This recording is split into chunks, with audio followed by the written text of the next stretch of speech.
Hello everyone, welcome. Today we're going to look at a game played in the year 2010 in Moscow, the World Blitz Championships. With white was Boris Savchenko and with black was Magnus Carlsen.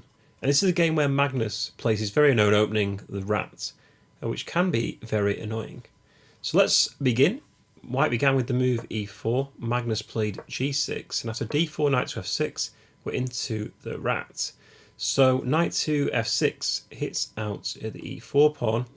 And most of the time, white now plays the main move here, which is what white played with e5, hits the knight. But now the knight doesn't jump in to e4 or d5. It actually jumps into knight to h5. And this is where it becomes really annoying, because after bishop to e2, the idea for black is actually for white to take on h5.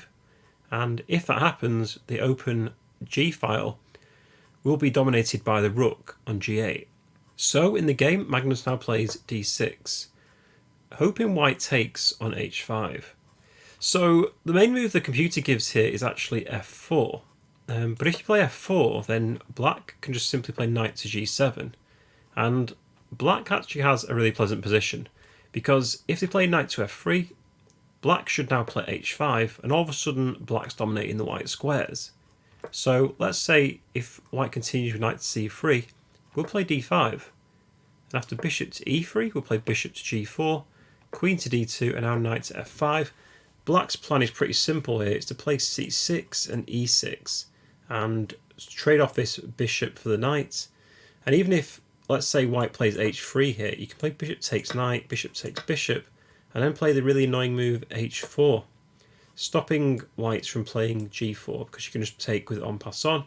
And black structure is very solid. Actually, you can't do it here because the d5 pawn hangs, but you maybe just play c6 first and secure the d5 square. So back in the game, Magnus played d6, white captured with e takes d6, black takes, and now white does indeed capture on h5, bishop takes, pawn takes, and if white plays queen takes here, I think this is bad because black can take on d4, and you've sacrificed your two central pawns for a side pawn and one of your central pawns. It's pretty unbalanced, and actually the engine gives it ever so slightly better for black. Going back then, I think white was wise not to take. Instead, he played a developing move, knight to c3. Magnus played rook to g8, hits the g2 pawn, and white is forced to defend. But now black has extreme rapid development with bishop to g4, which hits the queen, forcing white to play f3. And now bishop comes into f5. And black actually has a really pleasant position. Okay, white now develops with bishop to f4, hits the queen. But now queen to b6 hits the b2 pawn. White just calmly develops though. This is a nice move. I think it's because if black plays queen takes b2 here, this is a bit risky. White just plays rook to b1. You can of course pick up the pawn on c2 because after takes.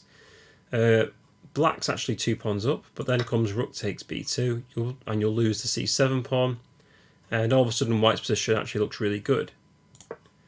So after knight to e2, the best move here is actually for black to play e6. Knight to d5 is a major problem for black, and unfortunately Magnus missed it in the game. After knight to e2, he played knight to c6, and all of a sudden black's queen suddenly becomes a bit offside, as we'll see.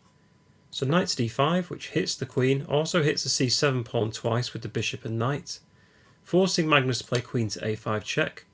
There's a nice check, which does hit the knight at the same time, but white now has the great move knight to c3, securing the knight on d5 and reigniting the threats of knight takes c7.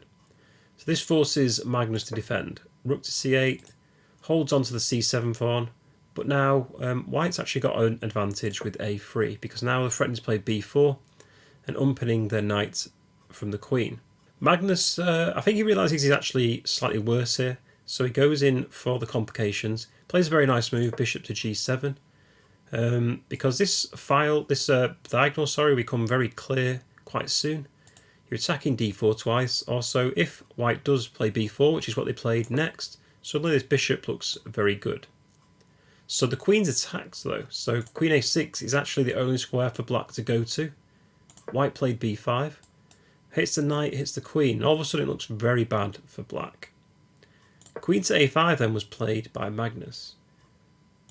White picks up the knight on c6, and Magnus takes on c6. And yes, white is actually better here, but they need to find the winning move. And it's quite tricky. Maybe you could try and find it yourself. Maybe pause the video, give yourself a few seconds. But the best move for white in this position is actually bishop takes c7 because it hits the queen on a5. And I think one of the best moves for black is actually just to bail out with rook takes c7, but then comes knight takes c7, queen takes, rook to b1, and white's just the exchange up. You can try and go in complications with queen to a6, but white has knight to e3. And if you play rook takes c7 in this situation, you just have knight takes f5, and white's got a very pleasant position and just is a whole piece up. So bishop takes c7 here would have been crushing. Instead, white actually played the suboptimal move, knight to b4. You can see what he's trying to do. He's trying to block the queen from pinning the c3 knight against the king. But now Magnus plays the best move. He opens up the position. c5. This bishop is now suddenly unleashed, eyeing up the knight on c3. Also this pawn attacks b4. Knight b to d5 is played, so it defends both knights at the same time. But now comes c takes d4. The pawn hits the knight is now pinned, and white's actually lost their piece. So queen to e2 was played, so white is still fighting, threatening queen takes e7 with checkmate. Magnus though plays the best move, plays bishop to e6, which blocks the queen. Also threatens bishop takes d5 because this knight is still pinned. And white now plays bishop takes c7. This is actually quite a tricky move, but the queen is attacked.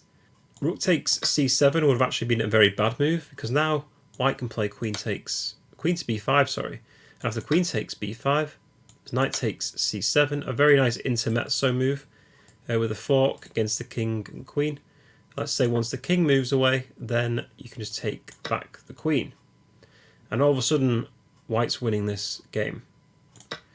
So Magnus played the best move in this situation though, queen to c5. And now a lot of white's pieces are under attack, and it's going to be very tricky for white to navigate through this. He actually plays bishop to e5 in the game, and just bails out now with a trade of pieces. So bishop takes d5 was played. White plays knight takes d5. Magnus takes on d5, there's bishop takes g7, rook takes g7, sorry, and castles kingside. And black emerges from the situation a whole pawn up. I'm not sure on the time situation, but I think h4 would probably be the best move here. And if g4, you can follow it with h5, h3, takes. This just looks very good for black. Instead though, Magnus played rook to g6 in the game. White continued with rook to d1. Magnus played rook to c3, which hits out at a3. That's not his main idea though. White plays rook to e1 to attack the e7 square, but now comes rook to e6. The queen is forced to move away, and there's a trade of rooks which favours black heavily. And Magnus just secures his position with e6. It gives the king a hiding square to go to, so no back rank ideas. f4 was played, now h4. So black's just trying to dismantle white's position. This threat is actually pawn takes g3 because the rook attacks the pawn twice as well. Rook to e5 was played by white, which attacks Magnus's queen, but he calmly plays queen to c4. Now rook to c2 is actually the bigger threat. White could try and defend this with rook to e2, but then comes pawn takes g3, takes, and rook takes g3, and black should be winning this endgame. So after queen to c4, white takes on h4. This allows Magnus though to play rook takes c2. The queen moves to a5. It looks like white's trying to strop off with queen to b5 maybe. But Magnus finishes the job here with rook to c1 check. White blocked with rook to e1, and now Magnus played the nice move, just d3. If rook takes rook here, then queen takes rook will be played with check. After king to f2, just queen takes f4. Once the king moves to g2, you can just play d2. Sure, white may maybe have a few checks here with queen to b5, but eventually the checks will run out. I think you can play, queen to c5, for instance, king to g7. let's say check here, king to h6, and the checks run out. So after d3 in the game, white played king to f2, but now black just takes on f4 with check, king to g2, and Magnus finished off with rook to c2 here, whereupon white resigned the game. So there's nowhere for this black king to go. If it goes to h3, then queen to f3 is checkmate. And if it goes, let's say, to h1, then queen takes h2 is also checkmate.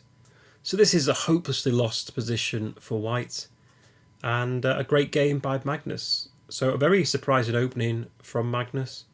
It looks like black was actually doing very well until he trapped his queen on b6, as we saw earlier, but then suddenly it's got really double-edged and Magnus was able to see it through.